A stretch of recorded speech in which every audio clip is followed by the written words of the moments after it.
Back in the days of the Nintendo 64, a little company named Rare made games for the system that many claim were better than the ones that Nintendo made themselves. Donkey Kong 64, GoldenEye 007, Jet Force Gemini, Diddy Kong Racing, Perfect Dark, Conker's Bad Fur Day, and of course, the Banjo-Kazooie series. In fact, they were so popular that when series director Masahiro Sakurai ran a survey to see what characters people would want to see in a sequel to the original Super Smash Bros., the results posted on Nintendo's official Japanese website had Banjo and Kazooie in the top 10. For Melee, it seems that Banjo and Kazooie were considered again, but in response to a fan email, Sakurai claimed they couldn't make it in due to adult circumstances. See, as most of you might already know, Rare was purchased by Microsoft, meaning that they officially belong to one of Nintendo's direct competitors. Rare was purchased on September 24th, 2002, almost a full year after Melee was released. This probably means that Rare was in negotiations with Microsoft for quite a while, and Sakurai likely claimed adult circumstances as a way to address the issue without breaking a non-disclosure agreement. You would think that Microsoft owning the pair would mean that they are unlikely candidates for new Smash Bros. DLC.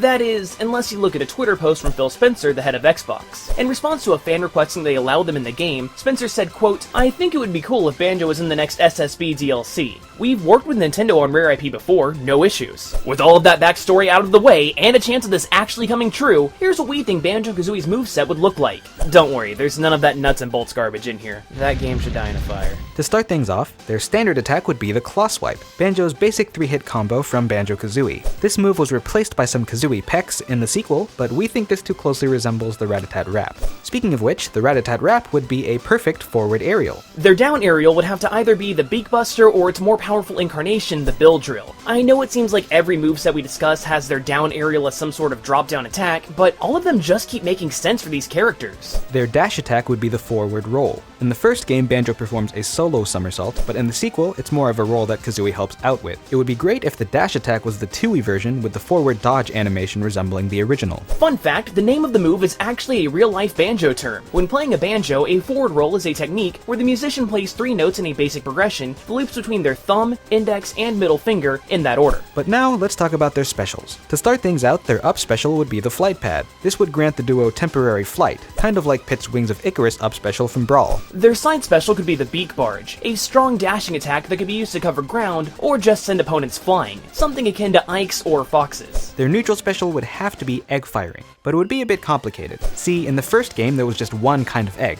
the standard blue ones. Yet when 2E came along, they added in Fire, Ice, Grenade, and Clockwork eggs. I imagine some fans would be pretty upset if these weren't added in, so here's our compromise. A quick tap would allow Kazooie to shoot a standard egg, but holding down the special button before releasing it will charge up the move sort of like Pac-Man's neutral special. The first charge level would be the Fire Egg that temporarily burns an opponent, then the Ice Egg which deals a small amount of damage and works like an uncharged PK Freeze, and ending off with a powerful Grenade Egg. If you're wondering where the Clockwork Egg went, we think that would be best for a down special, kind of working like Bowser Jr.'s. However, to separate it from the Mecha Koopa, as well as to make it more faithful to its function in the Banjo games, we think the player should be able to manually control where the robotic bird runs, as well as detonate it at will. You also might have noticed that we haven't mentioned letting Kazooie shoot eggs out of her butt, which is something that she's known for. Let's be real, you never really do that in the games, and the system that we're proposing is complicated enough as is. Instead, Kazooie could poop out a non-damaging egg as a taunt. Plus, it would let you make her fart on command.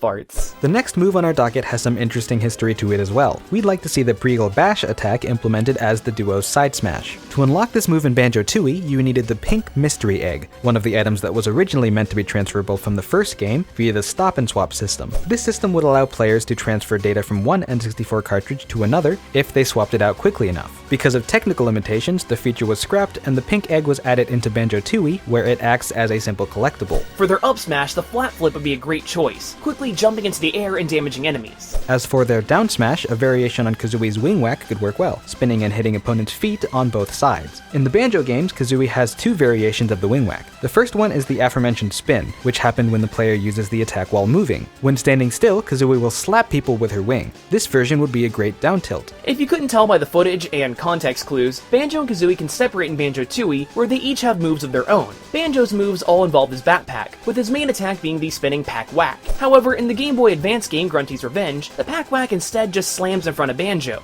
We'd like the original spinning variety to be his neutral aerial, and the GBA version to be his side tilt. For his grab, it would be neat if Banjo could scoop up enemies into his bag like with the Taxi Pack ability, with Kazooie beating them up inside the bag for their pummel. And for his sleeping animation, he could hop inside the bag like when using his Snooze Pack ability. Oh, and for all of you that think that Banjo couldn't do these in Smash because Kazooie's already in his backpack, here's some footage of Banjo performing these moves despite having an entire person in his backpack at the time. Suck on that, haters! There's also a couple of animations that we'd like to see incorporated into Banjo and Kazooie's design. Their second jump would obviously take after the feathery flap ability, and the shielding animation could resemble the Wonder Wing power, which temporarily granted Banjo and Kazooie invincibility in their games. As far as taunts go, there's the aforementioned farting on command, the classic Jiggy dance from the first game, and of course, Banjo and Kazooie could play the banjo and a kazoo. Now there are some standard attacks that we haven't accounted for that would probably end up being invented for Smash, rather than being pulled straight from the Banjo-Kazooie games. We'll leave that task up to the pros. Let's end things off with our final Smash because there's only one real option here, the mighty Jinjonator. This god of a Jinjo is what finishes off the final boss Gruntilda and would be a massive spectacle, a fitting end for a video about one of gaming's greatest pair of characters. Now, end your year by taking to the stars with Loot Crate's upcoming Galaxy Box. While you might not get cool stuff like these Shredder sunglasses from last month, Shredder Shades.